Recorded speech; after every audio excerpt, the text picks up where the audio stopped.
Catechism of the Catholic Church, number 1766, states, "To love is to will the good of another. All other affections have their source in the first movement of the human heart toward the good. Only the good can be loved. Passions are evil if love is evil, and good if it is good." This short entry in the Catechism references the works of both St. Thomas Aquinas and St. Augustine. In the readings today, we are instructed to love.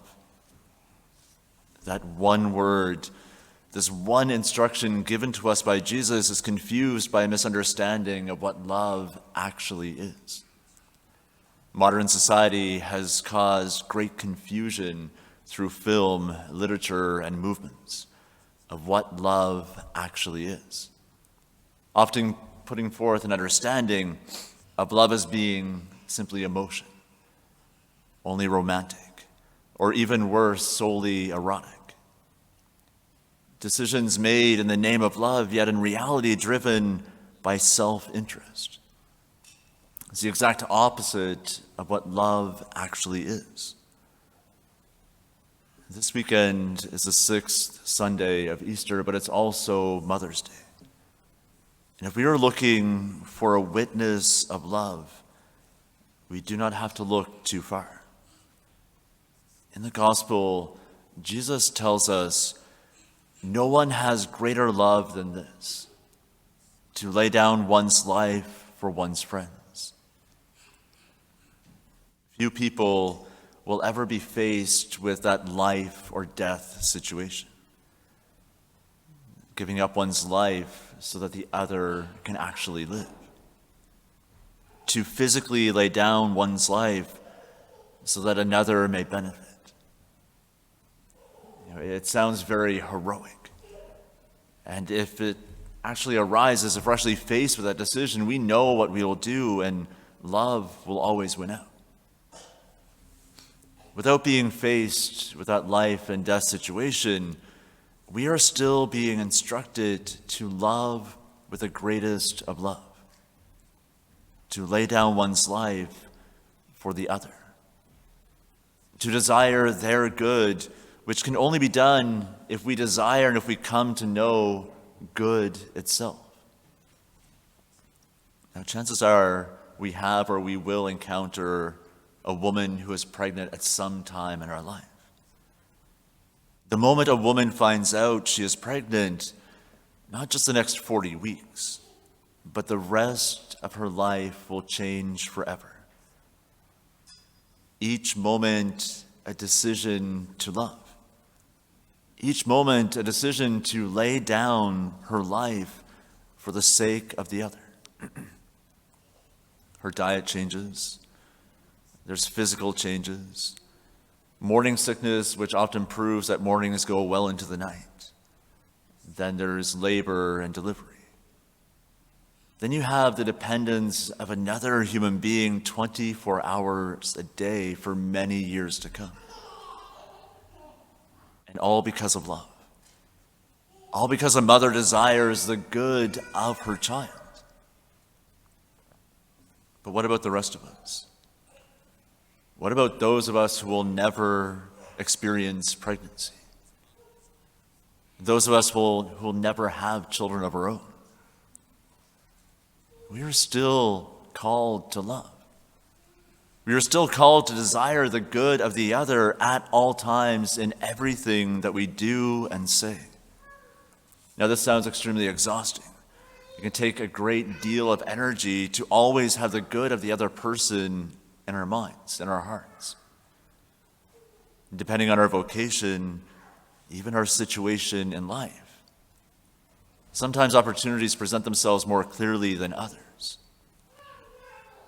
And it is difficult to ignore our duty to love when we are directly responsible for another human being, for their well-being, for their development. Yet we live in relationship with other people each and every day. Regardless of the degree of separation that we think we have from others, we are in relationship. And we may think that our actions, our words, have little to no effect on the other person, yet every action, every word spoken both reflects who we are, but it also has an influence on other people. No matter how public or how private we believe that act or that word to be.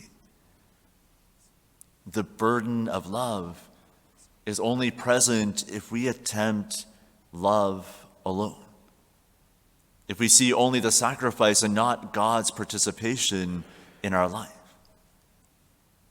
In this same gospel passage, Jesus instructs us in our relationship with him, with the Father, and how that relationship allows us to remain always in love, to be able to participate freely in that act, to see the good of the other always before us. As the Father has loved me, so I have loved you. Abide in my love. If you keep my commandments, you will abide in my love, just as I have kept my Father's commandments and abide in his love. The commandments which we have been given, they are not rewarded with love. Yet they are given, they are written within our hearts so that we are able to love the other person. The natural outcome of keeping the commandments is love. As those commandments have been written with the good of the other in mind. It's obvious that Jesus kept the commandments even to the point of death, even laying down his life for us, so that we may live. We are called to do the same.